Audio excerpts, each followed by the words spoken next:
It's thinking. Okay, now we're live. Tell Mhm. Ron to leave you alone. I know. Oh my God. Good Mock's husband. morning. Good morning, everybody. It is Friday. TGIF. Mock's background is like a Hampton Inn and Suites. It's very, very fancy. What is okay? this? What hotel is this? We're at the Hilton Garden Inn. The Hilton Garden. It's a Hilton. Mhm. It's a Hilton Garden Inn. You know, you've It's done a it. Hilton. God, you guys are fancy. That's awesome.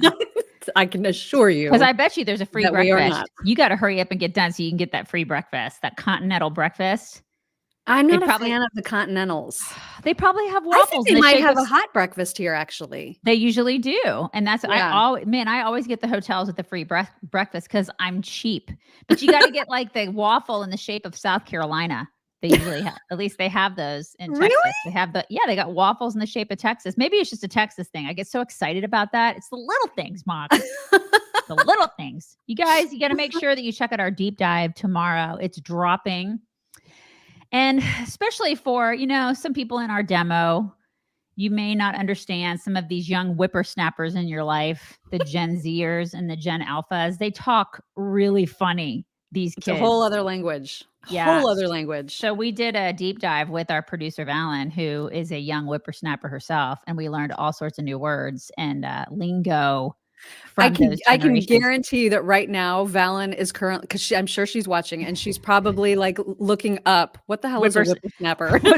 Is that bad or is it good? I don't know what that is. And she's like, oh my God, these ladies are. What's these ladies are out of pocket. We're totally out of pocket. We're out of pocket. I don't think we're using that right still. Out of pocket means crazy to this generation. It doesn't mean like I'm out of the office, I'm out of pocket and I'll be back. It means crazy. Just so you know, that's a free one. You guys watch. But these are the kinds of things that you're going to learn from that deep dive. You're welcome. So you should totally check it out. You should totally do that. Okay. You should. Mm-hmm. Did I mention, because I feel like you've known, but I don't know if I mentioned everybody that I'm in South Carolina right now. And that's why I have this different background. A little obvious. Well, I was talking about the South Carolina waffles. I figured they probably pick up the nuance. Yeah. Yeah. And so just apologies in advance for how borked some of the montages might be. Like I've completely forgotten how to use this laptop that I travel with. And so I was on the struggle bus this morning trying to get things the way that I normally get them. And I can't make any promises that it's going to be as seamless as it usually is, but we're going to do our best. And we're going to make sure that you leave this show feeling informed and entertained. That's right. That's right. My husband literally just laughed out loud at that. Ron's back. Ron's in the room. Ron's in the room. It's going to be really fun having Ron in the room, being the background. We just got a super sticker for a really interesting amount. A really interesting amount. Robert Fitzgibbon, thank you very much for the $77 super sticker. I wonder what that means. It's got to mean something. I know. You have to tell us what the significance is behind the 77. He says, Happy Valentine's Day, Mock, Daisy, and husbands. Happy That is Valentine's so nice, Day. But like, why that number? It's there's got to be some sort of cryptic meaning behind it. And thank you for that. Thank you very much. And thank you to Leslie L. Mm-hmm. Leslie says, hi, my lovely ladies. Can you send all the good vibes and luck to my senior daughter, Alexis? She is playing for a regional basketball title in Indiana. Go Lady Warriors. Go Warriors. Go. Yeah. Yeah. Go, go, go. That is awesome. Thank you guys. Oh yeah. Somebody's saying maybe he's 77 today. Maybe that's a graduation year. I don't know. I don't know. 7 + 7 is 14, which is Valentine's Day. Okay. All right. Okay. Anyway, thank you very much for those. Appreciate those a lot. Man, I was not expecting. I thought Friday, this will be easy. What's going to happen on a Thursday? Nothing. Right? Like how much news? Slow news day. It's fine. Right. How much can there actually be that's new? And then of course the world like exploded in 17 different ways. Right. And the best part about that is that I felt very much prepared because we were listening to the radio all the way down here. And I know it seems kind of like a dry thing to listen to, but if you guys get some time and you haven't yet listened to the arguments that were made in front of the Supreme Court yesterday about the Trump, like all the insurrection stuff and him being taken off of ballots in Colorado, all that stuff, it was so fascinating to listen to. And I don't know if that's just because I was extra bored because we were on an 11-hour car ride, or if it would have just been interesting all the same. It was fascinating to listen to it and so impressive, really, even though I think most people agree that the Colorado Attorney General did not win his arguments. He was still very, very good at presenting them. Trump's lawyer, excellent, just excellent. It was good to listen. It should have been, that should have been broadcasted in every middle school and high school across the country. Like, this is the kind of stuff, because honestly, seriously, what were those kids learning yesterday? That was more important than that. Because I don't think it was about Trump. I really don't. I think it was about our country yesterday. What we, you know, if you listened to it or watched it on television, it wasn't about Trump at all. It was about our Constitution. And these kids have no freaking clue, which is one of the reasons why you have people who think that it's okay for states to make those sorts of decisions. There are people out there who think that something unconstitutional is okay. And that's why they had that whole thing yesterday. So it would have, you know, it would have been a good idea for all public schools, at least middle and high schools, to have that on yesterday and to have robust discussions about what they were watching and what they were listening to. I think that would have been a good idea. Of course, I don't think well, they were very, very busy learning genders. So I don't know what you were expecting. Would have been great. My daughter had no idea what was going on until I had to tell her, you know what I mean?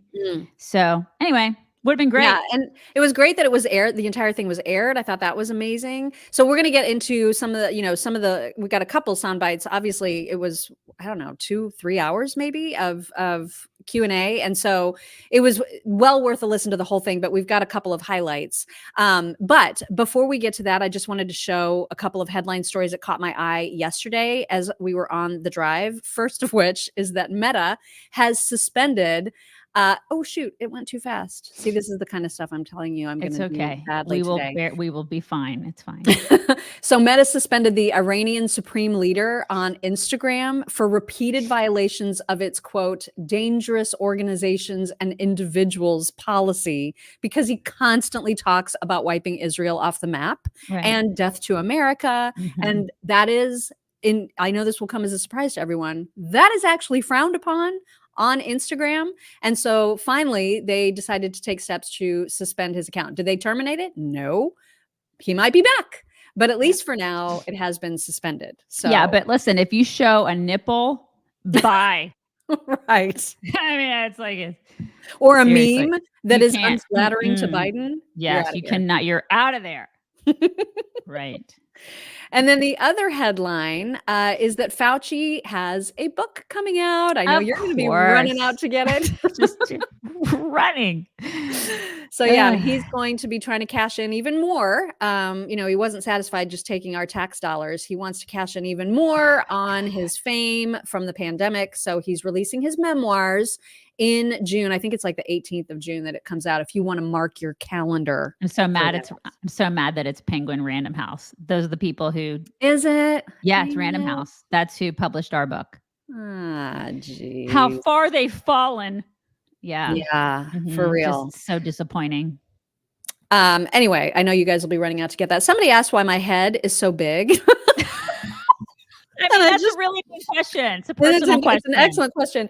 It's because I'm looking at a laptop right now, and so everything is exponentially tinier than what I'm used to seeing. That's much better. And so you guys, like everything is so small, including Daisy, that I feel like I have to be right here to see everything. So I'm sorry that my head is so big today, but it's just gonna be because I gotta see you. When I got on, she goes, "Oh my God, you're so small," and I'm like, "What?"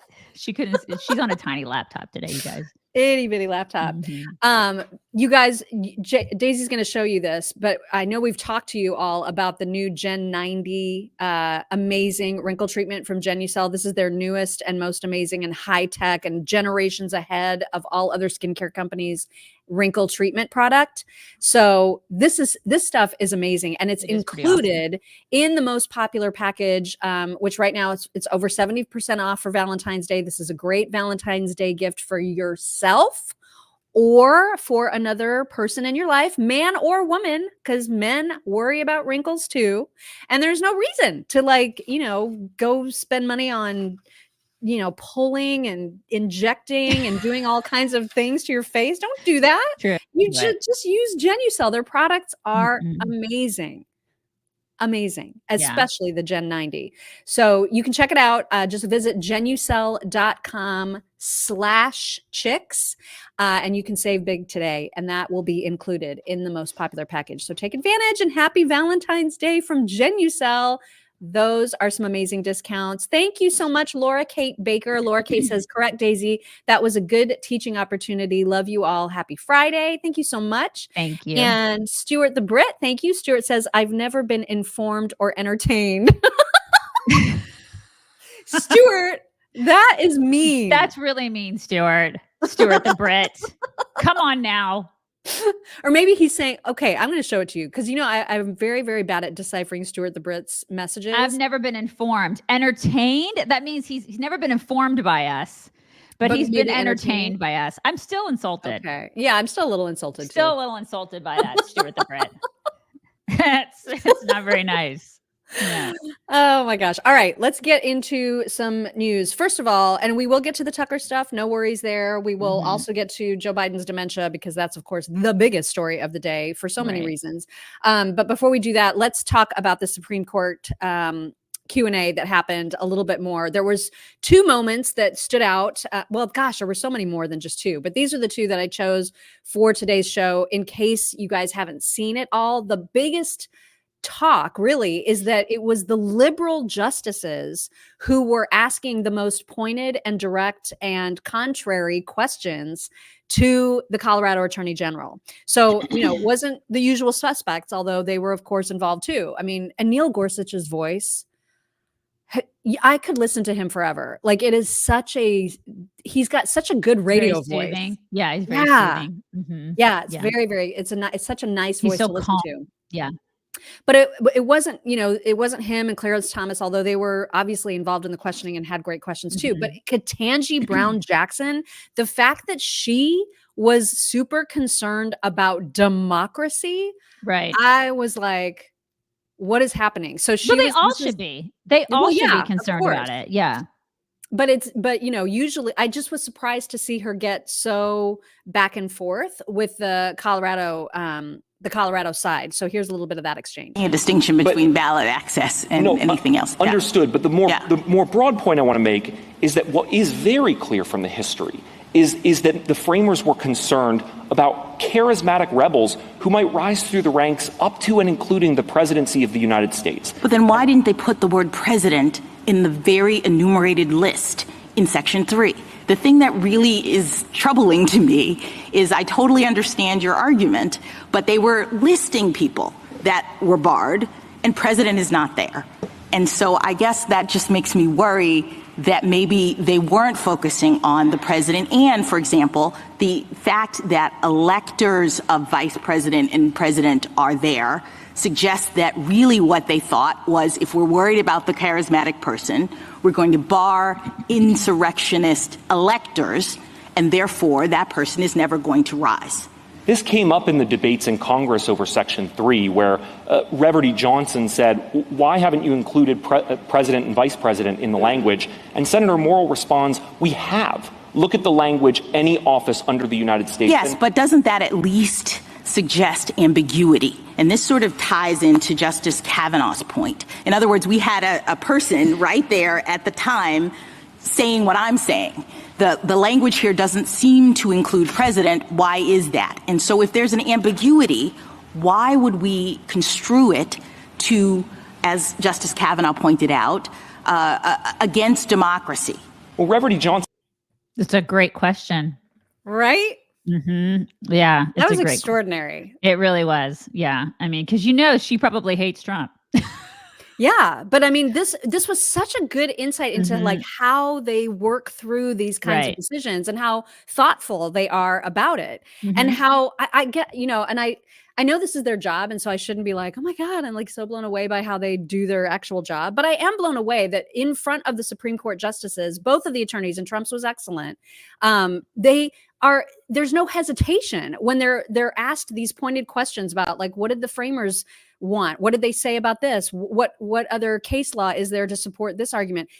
their answers are immediate. They don't have to even think about it. They just have such a good command of like all of the constitutional arguments that they're trying to make. It's amazing. They're prepared. Well, I mean, Yeah. go figure. I feel like they should be somewhat prepared. I know, and so I shouldn't be giving them all that Supreme credit. Court. Yeah.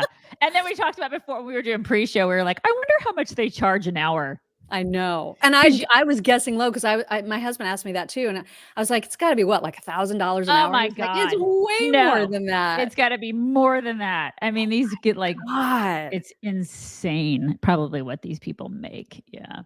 Oh my gosh. Yeah. Wow. Mm-hmm. Okay. So there was that clip. And then there was also Kavanaugh, because one of the main questions, of course, that this whole, initiative by so many states, Colorado, the first of them, to take Trump off of the ballot, all has to do with, well, an insurrectionist isn't allowed to run for president, which is nonsense because, Trump is not an insurrectionist. There was no insurrection. There was a riot, but there was no insurrection. And so I thought that was going to be a main part of the arguments, and they got into it some, and that's when Justice Kavanaugh made this point.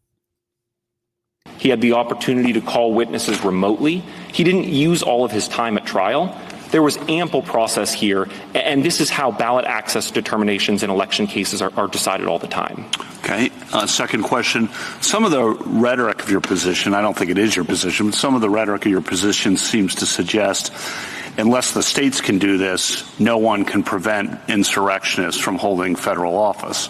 But obviously Congress has enacted statutes, including one still in effect, Section 2383 of Title 18 prohibits insurrection. It's a federal criminal statute. And if you're convicted of that, it says shall be disqualified from holding any office. And so there is a federal statute on the books, but President Trump has not been charged with that. So what are we to make of that? He hasn't been charged. No, he hasn't been with charged. that. And so all those people that are like on Twitter are saying he's an insurrectionist. No, he's actually not. He's not. He's not. So shut your yappers. Just because the January 6th committee likes to say that while they go and delete a bunch of Liz evidence. Cheney. Liz Cheney. Doesn't make it so. Right. I wonder if he could sue for defamation because of that and pull like an E. Jean Carroll. Mm-hmm. Interesting. I would be very surprised if he hasn't already, actually. I'm curious about that because I feel like if he's never been convicted of it and people are running around running their mouths, people like the Liz Cheneys and the crybaby man are running around calling him an insurrectionist and he's not been convicted of it. I feel like that I would be upset if people were calling me that. I feel like that's bad, He should. I mean, he sues everybody for everything. He gets sued by everyone for everything. I mean, he owes somebody $83 million because of defamation. I feel like sue everybody. Sue everybody. Everybody sue everybody. Mm-hmm. Yeah. So the reaction, I think we mentioned, was almost overwhelmingly that this case is done and Trump has won it, at least based on the arguments that took place yesterday. And that even came from this little fellow on MSNBC. Big takeaway is this is, I think, going to be a win for Donald Trump and a loss for Colorado. And there you have it. It's a win for the country. Yeah, I mean, this is crazy, right? Like, this is crazy that this is even it's come as far as it has. I mean, it's the fact that he said it's a loss for Colorado. No, it's a win for the country. And again, it should have been a learning moment for everybody in this country. It's like, it's unconstitutional. Don't F with our Constitution. There's your like learning moment right there. Just don't do that. Like maybe pay attention to that. If people would actually learn the Constitution and pay attention to it, we'd be a much better country moving forward. Yeah, without question. Without question.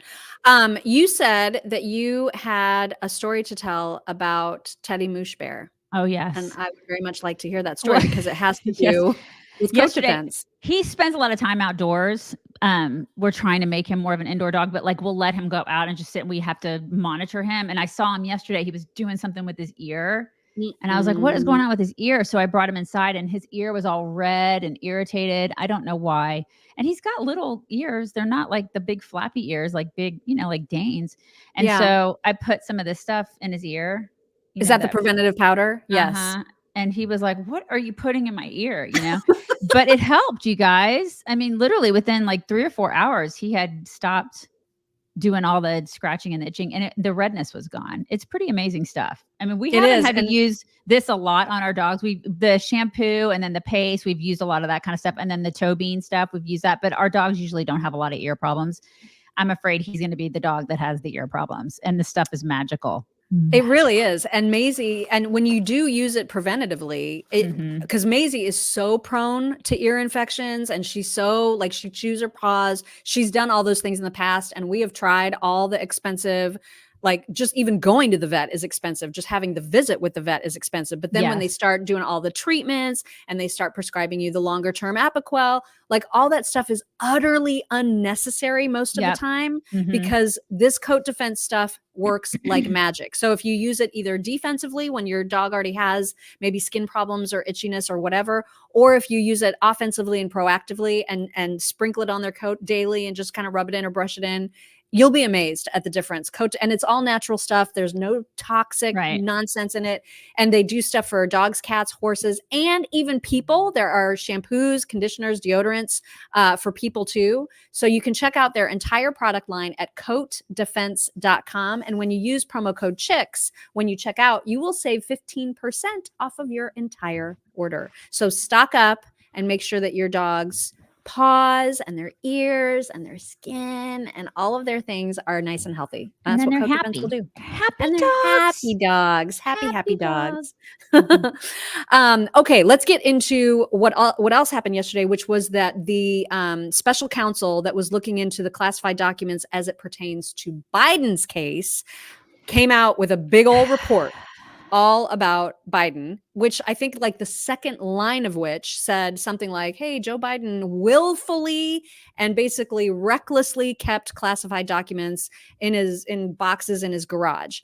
And so you would think with a strong statement right out of the gate like that the conclusion then would be, well, he's got to face some consequences for that. Would you not? Right.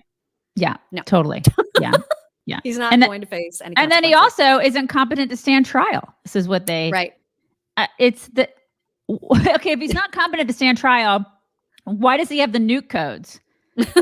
Why is he able to run for president? This is the thing. Why is he able to be president if he can't stand trial? I mean, this is, wow. It's just, they said some things, you guys, like here's like a little excerpt. I don't know if you can read it. It's going to be hard for me to read it without my glasses and my teeny screen, but essentially this is pulled straight from the report. In his interview with our office, Mr. Biden's memory was worse. He did not remember when he was vice president, forgetting on the first day of the interview when his term ended, and forgetting on the second day of the interview when his term began. He didn't even remember within several years when his son died. Oh my God. Like it was bad, you guys. Yeah. Real bad. So listen, one can surmise that this is the way they're going to boot him, right? This is the way they're going to get him out and they're going to put somebody else in. And I'm actually shocked by that. Like yesterday, I was thinking, wow, I didn't think this was going to be the way that they were going to do it. I figured they would come up with some other illness, because this is going to be his legacy now. Like it has been, though, don't you think? Well, totally. But I mean, it shows you who the Democrats are. Like they just use people. They took this guy and his wife. What a disgusting creature she is. It's total elderly. I mean, she just let her husband be plucked out and used as a pawn, like as just a puppet for the Democrat Party. And she was going to allow it to happen again. Mm-hmm. What kind of woman does that to her husband on a wife level? But then these people were going to allow it, let him be used. I mean, listen, it's not like he did anything really in his career that was worth mentioning. It's not like he has like this wonderful career that we can talk about all the glowing things that he's done over the past half a century. He's not really done anything of use. But I mean, at least he could have, if he didn't run for president and he would have been vice president, he could have just sort of floated under the radar and people would have been like, oh, that Joe Biden, he was kind of he said some funny things. You know what I mean? He was a gaffe machine, but whatever. It's like, that was his career, whatever, bye. But now he's going to be remembered as this old dementia-ridden loser. Mm-hmm. That's your legacy. Wow. Well, and a couple of things were going on social media that caught my attention. The first was that there was, of course, immediate reaction from the right, and rightly so, of us saying, see, I mean, how long have we been screaming that he's a demented old fool, that he has no idea where he is most of the time? And there was a bit of celebrating about the fact that it was his own Department of Justice that recognized that and put it into an actual report. But then, like, there were people, myself included, who were like, I get that everybody's in celebratory mode about how damning this report is, but remember, if it's not Biden, we're not going to win. Like, if they put up somebody else, we're in way worse shape come time for the general election than we are with Biden as the nominee. So I continue to pray like crazy that Biden is the guy, because I don't think we can beat anybody else. Well, not I only really that, don't. but if they take Biden out early, it's Kamala who's the president. Well, And- unless they figure out a way to get her out of there, because nobody likes her either. I mean, good Lord, how do you figure that? Like, between now and the election, what do you do? How do you get her out of there too? How do you get both of them out of there? Because if she's the president and then wow. Right? I don't know. Can we survive that? I don't, because I know there are other people pulling the strings, but she's a complete idiot. I know. Wow. Yeah, it's terrifying. And then what's even more amazing is that the actual report itself included language that talked about, whoops, this is going too fast again. Sorry, you guys, I'm not used to this computer. So the report said the reason that he would not face criminal charge or any kind of charges is because a jury, they said, would find him a well-meaning elderly man with a poor memory, and it would be difficult to convince them that they should convict him, by then a former president well into his 80s, of a serious felony that requires a mental state of willfulness. So they feel sorry. They are. They're feeling sorry for him. And he's too frail. Like, a jury's going to not ever be able to do mean things to him. So let's just prop him up for another 4 years. It's amazing. I mean, he's the president of the United States. He has the nuclear codes. And it's like, oh, but he's well-meaning. He's well-meaning with a poor memory. We should feel sorry for him. Oh, woe is him. Right. What is even happening? Like, what have we become? Isn't it amazing? Like, this was, and then for them to decide, and now, okay, so then there were all kinds of rumors, right? That once the report came out, Democrats were losing their absolute minds. And there was all this conversation at the White House, in the White House, around the White House, from top Democrats who were all conspiring to use this as the way to push him out, and that they were convincing him, okay, Mr. President, now it's time for you to step aside.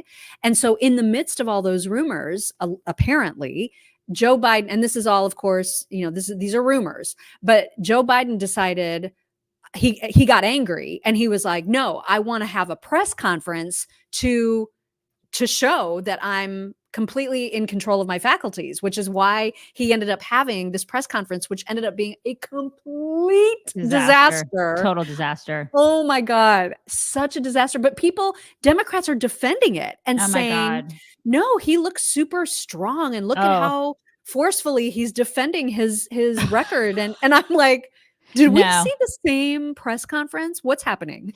Yeah, they have to be, listen, they're grasping. They're rationalizing. Those people in their right minds cannot think that wasn't a disaster. They know it was a disaster. They have to know. Of course they know. Just like they knew that he was dementia-ridden before.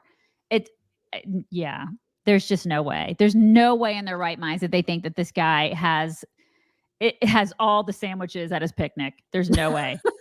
That's right. So let's get to some highlights from that amazing presser, right? I mean, literally the entire thing was filled with amazing moments.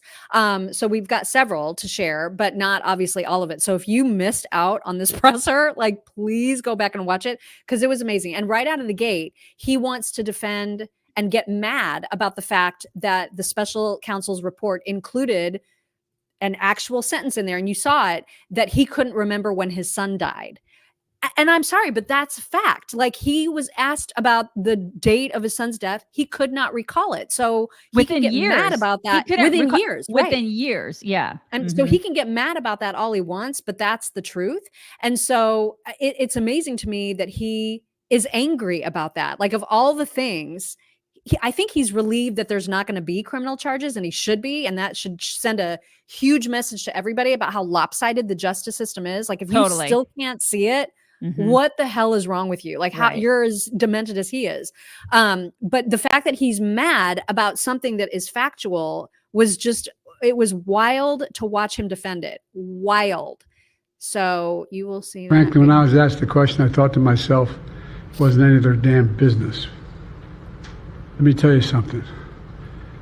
Some of you have commented, I wear since the day he died, every single day, the rosary he got from Our Lady of... Lady of what? Oh my God. Every Memorial Day we hold a service remembering him, attending by friends and family and the people who loved him. I don't need anyone. I don't need anyone to remind me when he passed away or passed away. No, Actually, you do. You do need people to remind you. You do. You do. You need people to remind you. And then where did the rosary come from? You need somebody to remind you of that too. And the fact that he's angry, isn't that a sign of dementia right there? When they start lashing out at people? Yeah. So everybody needs to remind you of everything, old man. Yeah. I mean, wow. Oh my gosh. So not, and then in part of the defense, remember how I told you, like, the Democrats are defending it, that this is amazing performance. He shows such anger and determination, and he's defending it. Okay. Then there are the people who are trying to excuse the fact that he forgot when his son died. He forgot when he was vice president. They are trying to say that the reason that he couldn't recall those dates is because when this interview took place was on October 8th and 9th, and he was too overcome by the events that took place in Israel to recall those dates. No. That's the excuse they're going with. Okay. I mean, what? What? Mm-mm. No. Oh my God. No. So leave it to Doocy, right? To just go straight to the point and ask all the questions. And I'll take some questions. President Biden, something the special counsel said in his report is that one of the reasons you were not charged is because, in his description, you are a well-meaning elderly man with a poor memory. I'm well-meaning, and I'm an elderly man, and I know what the hell I'm doing. I've been president. I put this country back on its feet. I don't need his recommendation. It's How totally bad is your memory, and can you continue as president? My memory is so bad I let you speak. What? That's Your memory has gotten worse, Mr. President? My memory is not good. My memory is fine. My memory, take a look at what I've done since I become president. None of you thought I could pass any of the things I got passed. How'd that happen? You know, I guess I just forgot what was going on. Mr. President, for my... Oh my God. Oh my God. It's a total disaster. It just gets worse too. Like, it gets somehow even worse. Somebody's like, don't jump. Don't jump. He just is. You gotta laugh, you guys. You have to. You have to laugh, because it's like an SNL skit at this point. When SNL was funny, you know. I back can't. in the before times, in the way back times, the way yonder times. We're going to get to even more of that train wreck. But first, we need to thank Shannon Pope. Shannon, thank you. She says, seriously pissed that my work had the nerve to schedule a meeting during my chick time, putting y'all in my pocket for now. Happy Friday. How dare you? How dare you work? And happy 18th birthday to my baby boy, Caleb, tomorrow. Happy birthday, Caleb. Birthday. Yeah, how dare they schedule a meeting right wrong with now? Ridiculous. You know who you are. Now, to piggyback on Peter Doocy's line of questioning, which was, of course, spot on, there was a female reporter who asked similarly tough questions about his memory, and I can't place her. I thought at first it was Jackie Heinrich, but now I don't think it is, and it may be Peter Doocy's wife. I'm not sure who's asking this question, but this went on, and it gets even more cringe. When you were asked about your age, you would respond with the words, watch me. Many American people have been watching, and they have expressed concerns about your age. That is your judgment. That is your judgment. That is not the judgment of the press. They express concerns about your mental acuity. They say that you are too old. Mr. President, in December, you told me that you believe there are many other Democrats who could defeat Donald Trump. So why does it have to be you now? What is your answer to that question? Because I'm the most qualified person in this country to be president of the United States and finish the job I started. Get off my lawn. That's basically what he was doing with her. Is it not? Screaming. Right? And then he's like, that's your judgment. That's not the judgment of the press. Dude. Yes, it is. That's exactly who's judging you. We all is the press see it. because they're trying to tell you this is what America is seeing, and we're So reporting mad. on it. So mad. Oh my god! Yeah, so he's like, "Damn kids, messing up my Making this flower rape. beds. You're in my flower beds. Get off!" Oh my god, that was yikes. So that was cringe. brutal. So cringe. And then instead of actually owning what was in the report, which, you know, the primary purpose of the report was to say, yeah, he had classified documents that he shouldn't have had, and he was reckless with them, and it was willful and intentional, and this was all completely awful, essentially. He, instead of taking any kind of accountability, says this. Responsibility for at least being careless with classified material. I take responsibility for not having seen exactly what my staff was doing. Oh my That god. goes in and points out things that Wow. appeared in my garage, things that came out of my home, things that were moved not by me but my staff. I mean, threw his staff under the bus, man. Can you even? Can you? Yeah. What a That's jackhole. Amazing. And you know, his staff is watching this going, what the F, man? Right? Okay, how dare you, you old coot? What? Like, I can't. Wow. And if that's the case, then look at Trump's case, where there's other people there. His staff is also implicated, and everybody in that case is in trouble. And yet Biden's like, well, he's too old and frail to be, you know, on trial for this. We can't put him through that. No, let's just make him president again. I mean, my staff did it. My staff put everything in there next to my Corvette, and like this guy, what a piece of work, right? It's amazing. Take some responsibility. Like, have a little bit, like maybe just a shred of accountability for what happened there. And then maybe somebody would have a little bit of respect for you if you do that. Zero respect. Zero. None, absolutely none. And then it got worse somehow, because as he's, you know, doing this presser to remind everybody or to prove to everybody that his memory is fine, that he isn't a demented old fool, he had more memory lapses. And so in this clip, which is really problematic for two reasons, he completely decides all of a sudden randomly that the president of Egypt is really the president of Mexico. I mean, they're really close, right? Right. Geographically. And yeah, this is the first time that he's actually criticized Israel to this extent. This was extraordinary too, because he's actually trying to say that Israel is over the top in their response to having, you know, 1,200 people brutally terrorized and murdered and still hostages being kept. Yeah. So the fact that he said both of these things in one clip was wow. Yeah. The conduct of the response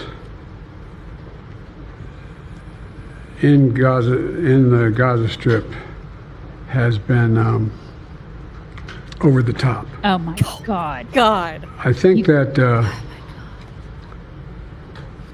as you know, initially the president of Mexico, Sisi, did not want to open up the gate to allow humanitarian material to get in. I talked to him. Oh my God. I convinced him to open the gate. No idea. I talked to Bibi to open the gate on the Israeli side. President Biden. He's a freaking disaster, this guy. He's a complete disaster. Yeah. And Israel's response was over the top. Okay. Over the top. They were right. They were attacked. There are still hostages over there. There are still hostages. And yet he thinks it's over the top. But yet let's keep giving hundreds of billions of dollars to Ukraine. Let's keep doing that because that's not over the top. It was a mess from top to bottom, sideways, forwards, upside down. It was a complete mess. And so much so that I think this was towards the end, but this was also so funny to me is that there was this moment where, someone asked him a question and he does the thing where he looks down and he's confused and he's trying to recall the words that are supposed to come out of his face and he's having trouble doing that. And then he forgets what the question is. So at the very presser that he's trying to convince everybody that his memory is fine, he also says, "What was your question?" That's Your memory has gotten worse. Now, what was the last part of your question? Classified. Covered in what? Covered in what? He has no idea where he is. No idea, you guys. Yeah, and there are Democrats who think that was a good. Oh yeah, good representation of a good memory, a good leader. They think that was all wonderful. They think it was strong. I think it was wonderful. Mm-hmm. Yeah. Oh yeah, absolutely. You can see it all over social media. For sure. Yeah. Michael Stellar, he says, "I can't wait to see KJP spin this one." Oh, you will. Yeah, you will. Just hold on because you are going to. I didn't see who it was, but somebody said, "We in danger, girls." Yeah, we are in so much danger. Michelle Boyd, thank you. Michelle says, "Just because, and thank you for giving me a great start to my morning. The dementia is terrifying, and I wake up wondering what else is borked." Man, you and us both, because it's true. It is some serious borkness. And in fact, that is actually a really good cue for me to remind everybody about Zach Abraham, our friends at Bulwark Capital Management, because when things are volatile, that is where Zach shines. So you may have a financial advisor that just doesn't really do much. They throw your money into an IRA and some annuities and they forget about it, right? And they just kind of hope for the best. And so do you. Zach does not operate that way. The folks at Bulwark Capital Management really are considering on a daily basis how to actively manage your portfolios. They're looking at what the stocks are doing. They're looking at what bonds are doing. They're looking at what global markets are doing. They're looking at everything and trying to figure out actively how to best mitigate any risk from your financial portfolio. And the closer you get to retirement, obviously, the more that matters. And so you can get a free investment risk review from Zach, and you're going to appreciate the information. There's no obligation either. So check him out. Do yourself a favor and talk to him. KnowYourRiskRadio.com is how to find him. And you will get plenty of good information there on his website. He also does a daily little radio show that's 15 minutes long that just covers the top financial news of the day. So you'll want to check that out. KnowYourRiskRadio.com is how to find Zach. Okay. So after the presser, people were reacting. And Ellie Honig on CNN was actually absolutely befuddled at the fact that Biden so easily lied about the very report that he was doing this presser to address. So here is CNN. Yes, marked classified, highest levels, top secret SCI. They related to our international affairs, to war plans, to foreign relations. He knew it. He knew it. He's on tape after he's out of the vice presidency, saying to his autobiographer, the classified documents are in the basement. He knew it. But he just denied that. That's a key part of the report. It's the second sentence in the report, and he just denied sharing that with the ghostwriter. And I just looked at this closely. They had recorded conversations between Biden and this ghostwriter. Exactly. That is what blew my mind about Joe Biden's statement. Two major things he just outright contradicts or is contradicted by, however you look at this report. There are two things he said that are completely the opposite of what Robert Hur found. And who do you believe is up to, I guess, the individual consumer. First, Joe Biden says, I did not act willfully. Willfully just means voluntarily, intentionally. Well, the second sentence of this whole summary says, President Biden willfully retained and disclosed classified materials. The facts in here show it was willful. He knew. He talked about it. And the second thing he says is, I did not disclose classified documents to my ghostwriter.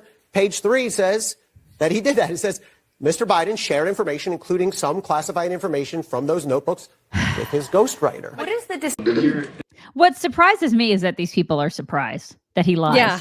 Yeah. His entire career is built on lies. He got into politics by plagiarizing. He got through law school by plagiarizing. So, I mean, he lies. This is what he does. He's been caught in lies so many times before. So why they being surprised that he's lying? It's like, welcome to the party, pal. He's been lying his entire life. That's what this guy does. So but then there's a part of me where I'm watching this and I'm like, okay, so it's like, I feel like the media has almost gotten its marching orders and it's like, okay, listen, this guy has dementia. So now it's time to throw him under the bus. You guys ready? Right. And go. And that's what they're doing. That's precisely what they're doing. And they are so gross. It's just so gross. And what else is gross? And again, it's another example of how topsy-turvy the justice system is. They literally, in the report and just now, you heard them talking about this ghostwriter who Joe Biden actually divulged classified information to on tape. That ghostwriter has deleted all the tapes. And are you going to see obstruction of justice charges against that person? No. You're not going to see that at all. And that's, again, it's just one more example for anybody who is stupid enough to believe that there's equal justice, depending on what letter goes behind your name. Yeah. It's a big crock of shit. Right. There is no equality here. Exactly. I have tidal wave insurance to sell you in Indiana. KJP, as you might imagine, was not having a good day yesterday. And like she had to have just walked into her presser feeling so defeated because she knew that the questions were going to be about this. And of course they were. The first one, it's like her entire demeanor just makes me laugh. So they're like, so, how often you talk to him all the time. How often does he forget, or how often does he talk to dead people with you? How often does he forget names with you? And you can just see, and she's like, look. In her look. Yes. Her information, including some classified information from those notebooks with his ghostwriter. What is the When you're in meetings with the president, how often does he confuse names like we've seen him do? I have not seen him do that. Oh, you haven't? Wow. I've not seen I've not seen that. I haven't seen that. I haven't. I've never. She's hating her life right now. Because you know what? When he's gone, so is she. I mean, seriously, let's just I don't know. Real. You don't think? I don't know. I'm pretty sure they'll get rid of her too. Because let's all take a moment to recognize how useless she is. Well, we know that, but she's very useful to them because she never has to answer for anything. They can find. She just has to say, "Let me be clear," and "Well, look," and I don't have anything for you on that, or I would refer you to. I mean, she does all the things they want her to do. She's which very is nothing. Which is absolutely nothing. Right. I've never seen that. I've never seen it, you guys. Never. Yeah. And here she is with another question, yet again, about his mental health. Do you say then to Americans who have that concern and they see 3 times in just a couple days the president getting the name of a leader wrong and referencing somebody who is deceased? So look, again, as you just stated in your question to me, I just laid out other leaders in their community or elected officials who have done the same. So it is not uncommon. Look, as it relates to what the American people feel or what the American people think, I want to be really careful because you did ask me that question in a context of the election, so I can't really speak to the election, any upcoming election. But I can say this: this is a president that has had a very successful 3 years. When you look at the economy, when you look at climate change, when you look at COVID.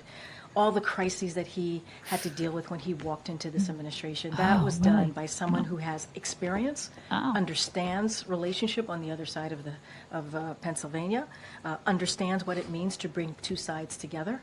Because we're so united. We are. God, we are. It's like we're all singing Kumbaya right now. And how to deliver. And that. He's delivering, you guys. He's delivering. And also, have you noticed that I have a lot of melanin in my skin and I sleep with women? Have you noticed that? Have you noticed that? Because I'm historic. I do and say nothing. Oh my God. But I'm historic. She's historic, all right. She is historic. DEI! Woo! Yay, it's great. I think I have a couple more. Kim Donaldson, thank you very much for that. And Ina Richards, thank you. She says 25th Amendment. I know, but then what? That's the problem, and then you guys. It's Kamala. It's one thing to celebrate how now everybody knows that he's a demented old fool. It's another to consider that there's going to be somebody that replaces him. Right. And it's Kamala. We have Kamala. waiting in the wings, cackling. Yeah. Oh, she's cackling all right. Oh, she's doing a lot of cackling. All right, let's move on to the other big story of yesterday, and that is, of course, Tucker's interview with Putin. So it was released last night, and it was very handy that we were trapped in our car driving here, so we had nothing else to do but to listen to the entire thing. And if you guys watched it, it was great. I mean, you probably noticed that it was like 45 minutes of a history lecture that nobody wanted. Nobody wanted that. Nobody, including Tucker. Yeah, but weren't you surprised? History lecture. Weren't you surprised? Because you had low expectations, I think, yesterday. Because I was worried about how this would go. You were. And I think in some ways I was right. I mean, Tucker's going to get a lot of flack for letting Putin get away with a lot of historical inaccuracies without pushing back. Now, I don't blame him so much because it was so boring. And he did try to be like, he tried to redirect him to the current time and like the invasion from a couple of years ago instead of talking about the freaking 9th century or whatever. He tried, but he didn't push back when Putin blamed Poland for starting World War II. Like there was things that he did not push back on at all, which were it was crazy. In the context of like modern day, when they start like the last hour and 15 minutes of that interview, much better. It was a good interview. I think he did a great job. He actually journalismed more so than like the chick who was fawning all over Zelensky and asking, what do you do in your spare time to like chill out? I like AC/DC. I mean, come on. The interview is night and day as to what we've seen in the lamestream media. I think he did a tremendous job.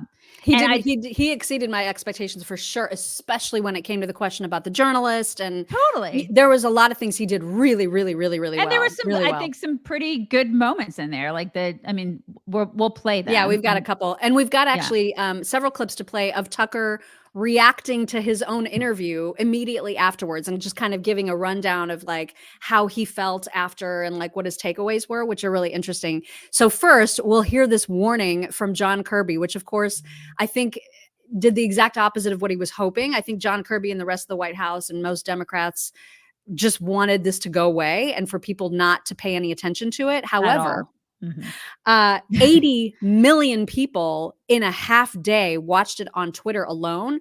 I watched on his website. So I can't even imagine how many hits Tucker's website got. And then if you chose to watch it on Twitter, I watched it on Twitter. Yeah. Millions and millions and millions and millions of people watched. Yeah, and so this little warning from Kirby, I don't know that it had the impact. And I think anybody that watches that interview, again, I haven't seen it, whatever's said, need to make sure remember you're listening to Vladimir Putin, and you shouldn't take at face value anything he has to say. I feel like you could take that advice though and direct it towards our mainstream media too. Seriously, shut up, dude. I mean, it's like don't. Maybe just have that be a blanket statement for everything that we're given. Just think critically about everything. That's what I tell my kids. Like, no matter what anybody tells you, even if they're in a position of authority, question it. Question everything. Every single thing that you consume, question it. Well, and that's probably the thing I was most worried about with this interview is that people would listen to Putin and not question it. They would just take what he was saying at face value and believe everything he said and not understand that he is a master propagandist. And so, and I think to some extent that's true. You can look at comments on Twitter all over the place of people like, Putin is right. And, you have to actually sit back and really determine what pieces of what he was saying were right and what was complete propaganda. And that can be tough to do with a master KGB operative. But you also have to do that with Zelensky, and nobody's doing that. Oh yeah, you absolutely have to. Nobody. Both of them are completely corrupt. I feel like they're the same. They're literally the same. I am so Ron Paul when it comes to this conflict. I don't think we should be involved at all. I just don't. I don't know. What are we doing? It's like, what are we doing? We're spending all this money and we should be spending it on ourselves. And so that's where I stand. And people may not agree with me on that, but I just think it's been a complete waste of our money and our time. And I let them handle their crap. And we have so many problems. He was right about that. At least we do have a lot of problems. He wasn't wrong, but he actually mentioned that during the interview. He's like, you guys have $33 trillion in debt. You guys have a border problem. He's not wrong about that. No, he was preaching to the choir on that. And I'm like, you know what? You're right. And we should be spending all of that money that we're giving to Ukraine on ourselves. And we're not doing it. So one of the moments, there's 2 clips from the actual interview because everybody should watch the entire thing. I mean, we'll play a couple of clips, but please don't let that stop you from watching the entire interview. You should, One that is getting the most attention is when Tucker asked who blew up the Nord Stream pipeline. And this was just a funny little kind of human moment that was hilarious. Who blew up Nord Stream? You for sure. I was busy that day. Nate, do you have I did not blow up Nord Stream. Thank you, though. У вас лично, может быть, есть алиби, у вас лично. You personally may have an alibi, but the CIA has no such alibi. Do you have evidence that NATO or the CIA did it?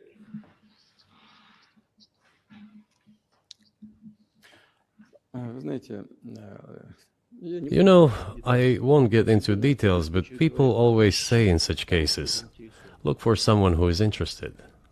But in this case, we should not only look for someone who is interested, but also for someone who has capabilities. Yeah. And then he's like, if you have proof, why didn't you pony up with the proof?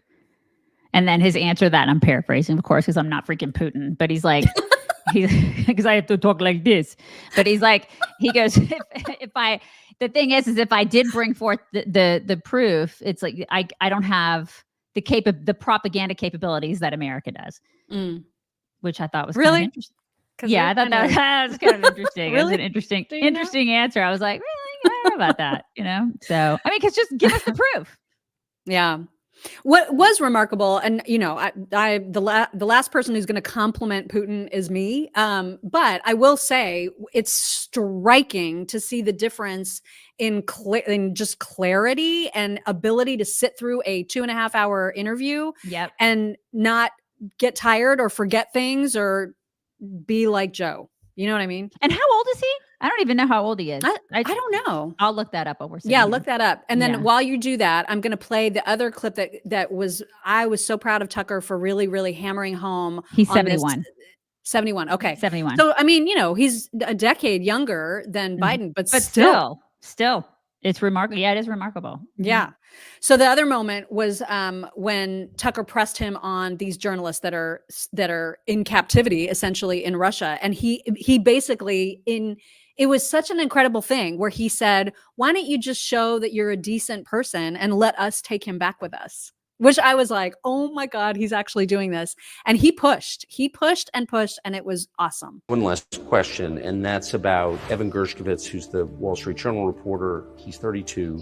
And he's been in prison for almost a year. And I just want to ask you directly, if as a sign of your decency, you would be willing to release him to us and we'll bring him back to the United States. We have done so many gestures of goodwill out of decency that I think we have run out of them. We have never seen anyone reciprocate to us in a similar manner. However, in theory, we can say that we do not rule out that we can do that if our partners take reciprocal steps. What makes this different is the guy's obviously not a spy, he's a kid. And maybe he was breaking your law in some way, but he's not a super spy, and everybody knows that, and he's being held hostage in exchange, which is true. With respect, it's true, and everyone knows it's true. So maybe he's in a different category. Maybe it's not fair to ask for, somebody else in exchange for letting him out. Maybe it degrades Russia to do that. He was receiving classified, confidential information, and he did it covertly. I mean, this is a 32-year-old newspaper. He committed something different. He's not just a journalist. I reiterate, he's a journalist who was secretly getting confidential information.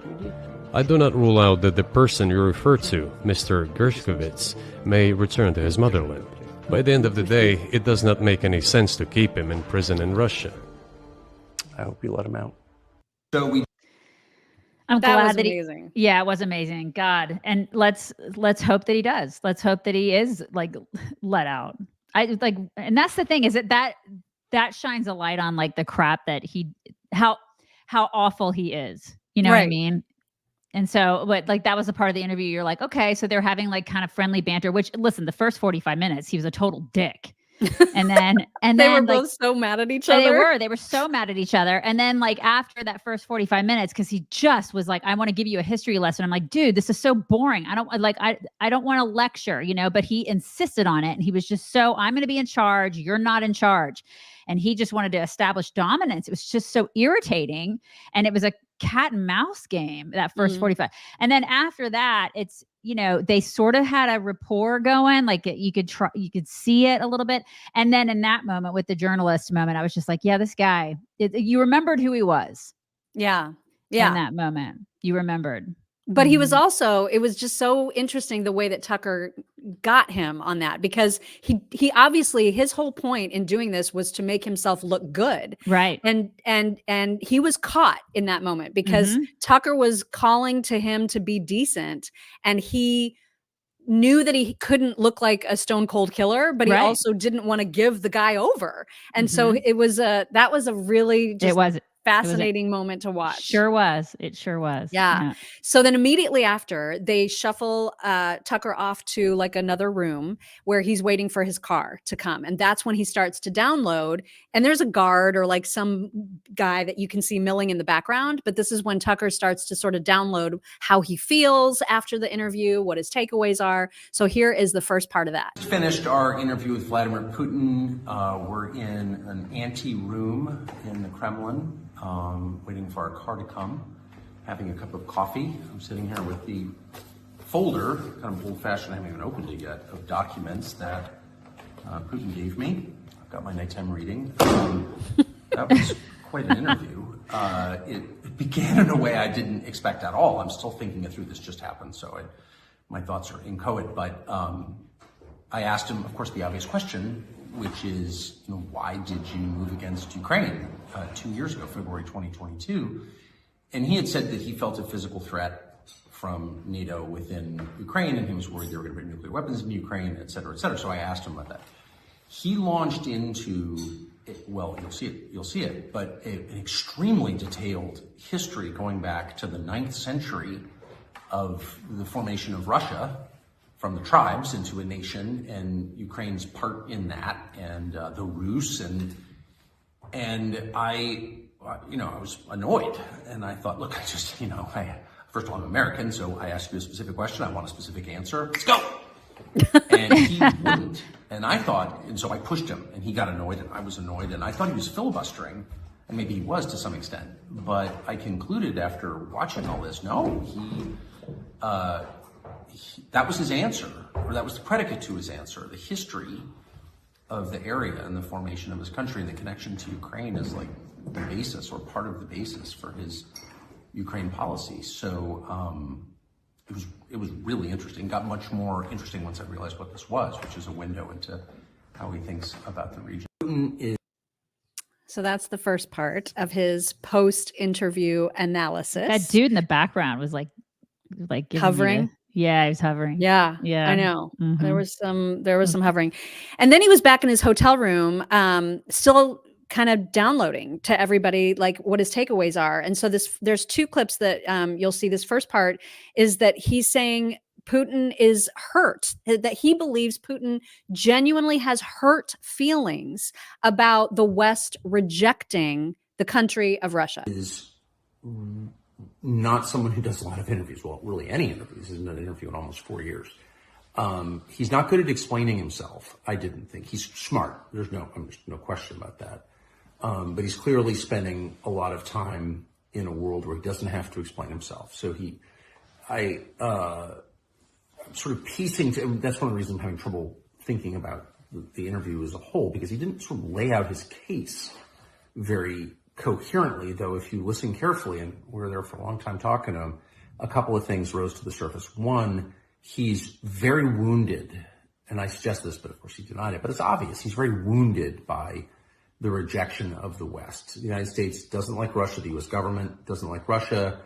I think like a lot of Russians, he expected the end of the Cold War would be sort of Russia's invitation into Europe, or sort of into Europe, because it is a European country that's half in Asia. But there's a lot that's European about it. And if you come to Moscow, it's a very European city. You see it. and you can feel it culturally.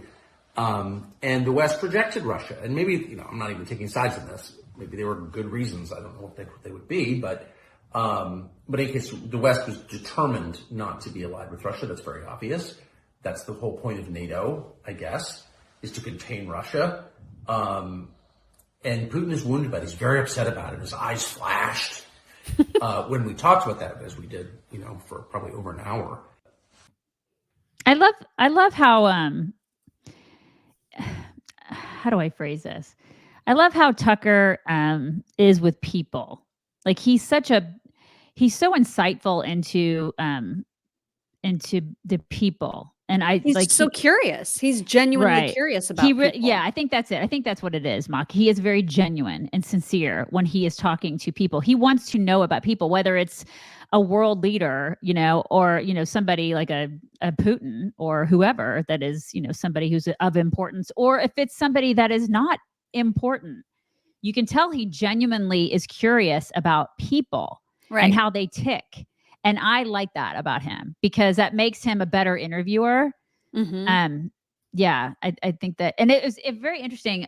Some of the conversation when Putin was talking about Bush, he talked about Bush, he talked about Trump, and that was an interesting part of the conversation to me because when he talked about both of those presidents, he said, I got along with both of them really well. I had great relationships with both of them, Bush. And he goes, and people thought that Bush was just a dumb country boy, and he wasn't. Right. And he goes, and I that stuck out to me. And he goes, and I didn't agree with him on everything. I didn't like some of the things that he did, but we got along really well. So you can tell that Putin, like he seeks out those leader relationships with other people. And there is some semblance of, we can have, I guess, national relationships, or we can have relationships with other countries if the right leaders are in place. You can kind of keep those people at bay. It does show that you can do that. If you have the wrong leaders who are combative, who like he hasn't talked to Biden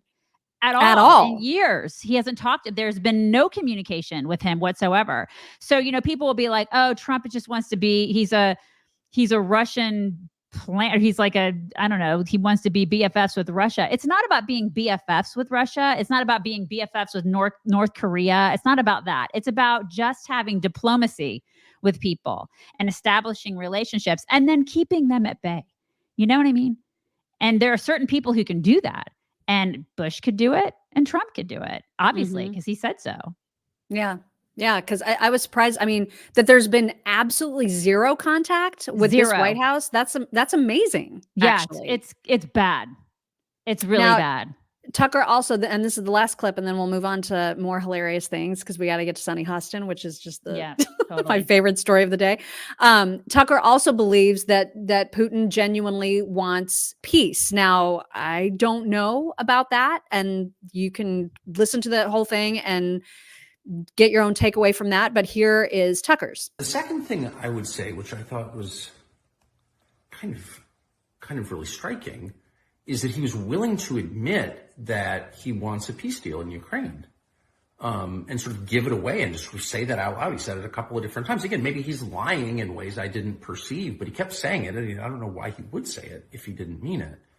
And of course, there is, as a matter of fact, there is evidence overwhelming that there was a peace deal or part of a peace deal at the beginning of peace talks, a settlement of some sort on the table a year and a half ago, that the former Prime Minister of Great Britain, Boris Johnson, scuttled on behalf of the Biden administration and convinced Zelensky and the Ukrainian government not to enter into these talks. I mean, that's kind of an established fact. The Israelis were there. They revealed this. Unbelievable. So, but Putin, for his part, again, even talking about Putin, you feel like I'm flacking for Putin. I'm from La Jolla, California, not flacking for Putin. Please.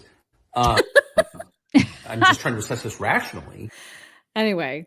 Yeah. It was something. It was a historical interview. That's for sure. Yeah. Mm-hmm. It was. You guys need to listen. There's just, it was great. It was a really great interview. You just have to settle in.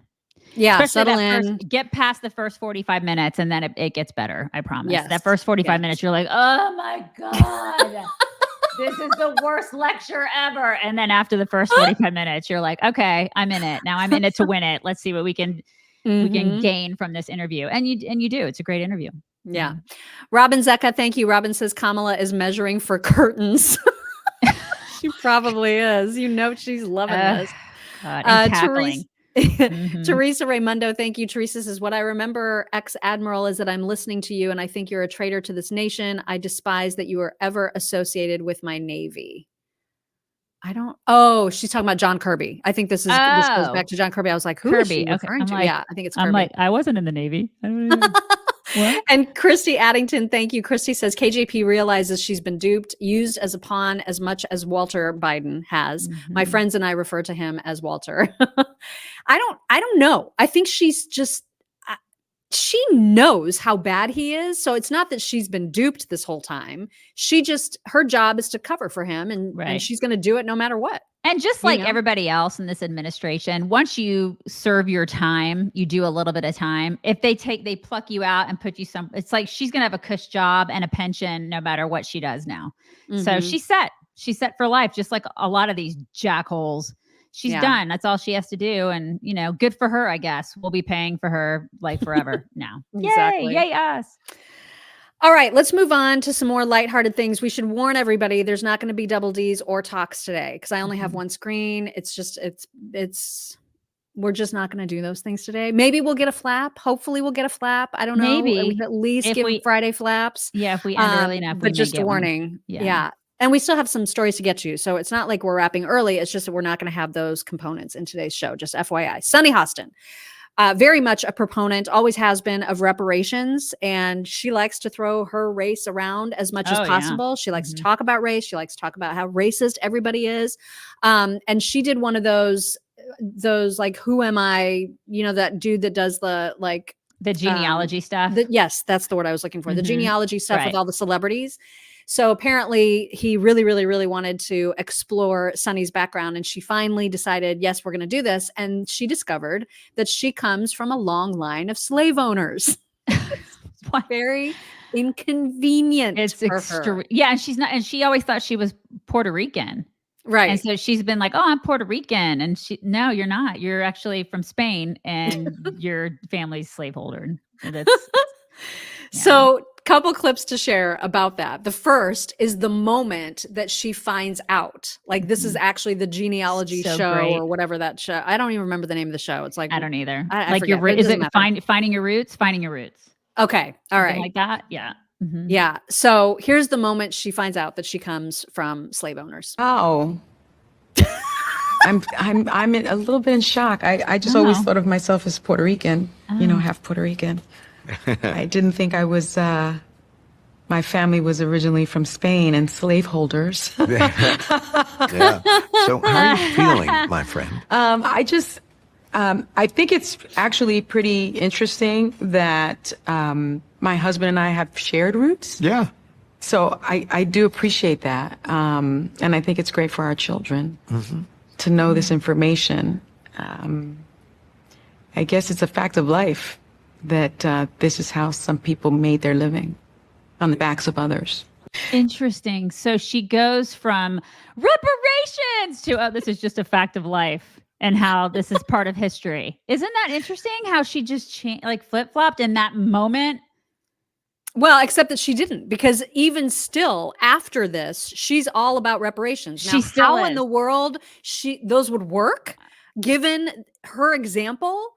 I don't even know how she can justify still being pro reparations, but she's still all about it. So she would just be one of the people who would have to pay them. She'd have to pay them to herself. Well, exactly. Right. Like, this is why the entire concept is so stupid. Yeah, it's stupid. But I gotta tell you though, it's her. And I know there's been other people that have done that show that have found something extraordinarily negative, I guess, in their background. If I did this and I found out I came from some horrible story, I would not care. I don't understand why this affects people. Like, you have nothing to do with what your forefathers and their forefathers did. Who cares? I am 100% in agreement with you. I don't understand. It's like, I'd be slightly interested, but I would never feel bad about it. Listen, I have nothing to do with what my parents did. Right. That's how I feel about it. I mean, listen, I won't get into details, but like we've done a deep dive into like dysfunctional family stuff on for me. And I look at like my dad and I go, okay, well, I mean, he did what he did and I'm my own person. So why would people go like hundreds of years back and say that they're responsible for anybody did hundreds of years? I'm not responsible for those people. I'm not responsible for you. I'm just not. So like, I don't understand why people do this. Yeah, I don't either. Well, I get the interest, but the actual being upset about stuff they learn, I will never understand that. Like that makes no sense to me at all. No. So here is Sunny talking about that experience on The View. I was really reluctant. I don't know how you felt when you did it, Whoopi, but I was really reluctant to do it because I just sensed that there could be something in my family history that would be disappointing. Negative, yes. I thought I was going to have that kind of moment. And Skip had asked me to do it for a long time. And I finally decided to do it because I thought it'd be helpful for my children and my children's children to know what their real history was, you know? But what I found out was that my mother's family, while they are Puerto Rican, they actually originate from Spain. And the reason that they moved to Puerto Rico is because the slave trade had been sort of canceled in Spain and then Curacao, and then they moved all of their slaves to Puerto Rico. And so the family business, I had been told that they were printers and journalists, but they were in fact enslavers. And my mother, so a hush fell over the audience. It was deeply disappointing. Why? Why was she nervous to do it? Why does she think that this matters? Why is it this? It doesn't matter. So dumb. It doesn't. What matters is now. I know. I don't get it either. And they're, oh, hush just went over the audience. Right? Like who cares? And then after, like the clip I don't have, but that I read about was that like in that same conversation, she says, and everybody just needs to stop texting me asking if I no longer believe in reparations. Of course I still believe in reparations. And I'm just like, okay, then you figure out how that's going to work. Yeah. Based on how effed up your own family lineage is, how you didn't know any of that. How is this going to work on a big scale? And that's the thing. How can you reconcile that after knowing this, after learning this? You think that would have been like, hey, God is like stepping in going, lady, you probably, right? You know, and she still doesn't get it. She still doesn't get it. Still doesn't get it. Does not get it. Unbelievable. Elizabeth Boyer, thank you. Elizabeth says, thanks to all who prayed for me yesterday. Spot is just a cyst. No cancer cells found. God is great. Have a wonderful weekend and love to you all. All the time. Yes. All the time. Love it. All right. A few more things just to wrap up and then we'll be done with the show today. And then everything will be normal on Monday. I'll be back home and everything's normal. So this is just the only weird day.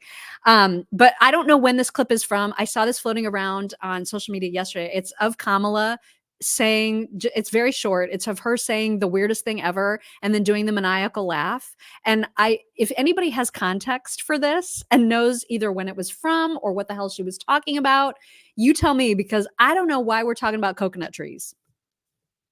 Think you just fell out of a coconut tree? You exist in the context of all in which you live and what came before you. I'm sorry. You guys, she cannot be president. She can't. We must protect Joe Biden at all costs. What was that? Like she's a loony. Oh my God. Oh my God. All right. So I don't know when that was from and I don't know the context. I just thought it was hilarious that she was talking about falling out of coconut trees. Yeah. I mean, you guys fall out of coconut trees all the time, right? I mean, that is just the most random thing. All right. And now I feel a little bit bad for laughing at this, but only a little bit because you guys, I don't know if you saw this, but Wolf Blitzer, I think he was talking to Jamie Raskin about the, it was either he was talking about the SCOTUS stuff from yesterday, or he was talking about the special counsel report. I don't know because I could not focus on Jamie Raskin in this clip. I could only focus on Wolf Blitzer, who was about to puke his guts out. He probably has the flu. It's going around, right? Because the flu's my back. God. As if you guys didn't know, the flu's we're able to have the flu again. For like a year and a half, it was just canceled. Oh, yay, it's back. Now we can have the flu because my daughter just had it, so you can have the flu again. And he probably has it. So and it's weird because listen, we would get sick like on the radio, and sometimes we'd come to work and like have a trash can next to us or something, but nobody could see us. Right. If somebody could see me, I'd probably be like, I'm going to stay home today. Because this is why you don't want to have people see you. And what's just so funny about it, I'm not happy that he's sick. I'm not laughing that he's sick. I'm just laughing at the fact that it looks like he's sick because of Jamie Raskin. Yeah. Right. What he's saying. I just cannot get over it, you guys. So he gets greener and grayer and starts doing the and then you'll see what happens. Congress might act in the meantime to exercise our two-thirds authority to remove the disability from Donald Trump. Oh my now that's God. I'm Paula Reed in Washington. Wolf had to step away. He'll be back. But there's other news we're following here in the Situation Room. Did you guys it was like 3 minutes, you guys. It was forever longer. I cut it down just so you would see the end. It was like forever. He was just sitting there going. He was dry heaving. He was dry heaving in his chair. I cannot. I'm surprised that Jamie Raskin didn't go, are you okay? Because I would have been I don't know if you could see him. We've done TV like that before where we couldn't see the person. Can't see the other feed. Yeah. But because sometimes you can and sometimes you can't. But if he could see him, I would have been like, dude, are you all right? You look like you're going to vomit. Oh my God. Or I would have done the whole, like, if you really just wanted to like get him, you could have been like doing the whole weird science thing where Chet was like, there's a pork sandwich served in a dirty ashtray thing, just to really get him to or go the over thing the from edge. Bridesmaids. Remember when everybody was like, they had the food poisoning? No, I'm fine. She's sweating. I'll eat this mint. Do you want some nuts? Would you like some almonds? No, yeah, I'll totally eat one. I'm fine. I'm totally fine. She's sweating her ass off. Yeah, I love that movie so much. Look away. Right. My God. Anyway, listen, I've had a stroke on air, so I know that I should be more. I should be more. No, she's not. She's not compassionate. No, we're not. I mean, so that's why I love you. You're like, it didn't change me at all. Didn't change me at all. Gonna make fun of people who are gonna barf. Still gonna make fun. This is why you come here, guys. Lastly, we've got another one of those man on the street interviews just to remind everybody about the people with whom we share this country and who are probably likely to vote in this coming election. Just a reminder that we are doomed. The Great Wall of China is in. Country? Yeah. What country is it in? If you had to guess. Japanese? Yes. How many days of the week end with the letter Y? Yes. Monday, Tuesday. And is the 5 days out the week? Except for Thursday?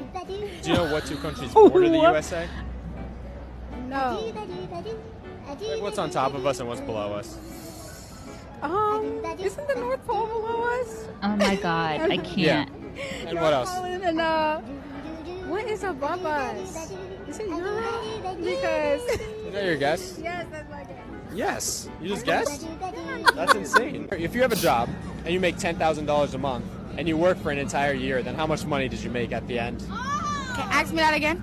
You make $10,000 a month and you work for a year. How much money did you make? I don't know. Around how much money? Take a guess. Oh my God. I don't know, mister. Give me your best guess. Fucking $1,000. 1,000? Yes. Yes. Yes. She probably goes to Harvard. You know she goes to Harvard. I mean, you guys, what are we supposed to make of that? We're doomed. We're totally like you had the sweet meteor of death. You're waiting for it. You just yes, I am. It's careening towards Earth. Right here it goes. Yeah. Even the sweet meteor of death is looking at us like I don't even. We're gonna pass you by. We're gonna pass you guys because you're too dumb. Shelby Horner, S&H Graphics. Thank you very much for that super sticker. Very much appreciate it, you guys. All right, sorry that there's no talks, but we can still bring it in. Let me get Astrid. See if she'll come in and get her fat butt off the couch. Hold on. She has to. It has been, how long has it been, you guys, since we've been without Astrid Flaps? I feel like it's been at least 2 weeks. Hurry. Is she coming? Is she coming? Come here. Hurry. Come here. Hurry before the boys get here. Oh, there she is. Mwah. Did you hear it? Yay, Astrid. I hear the boys coming down the driveway. And so I'm like, oh my gosh. You gotta hurry before the boys come here. You guys have a wonderful, wonderful weekend. And we will talk to you on Monday. Bye.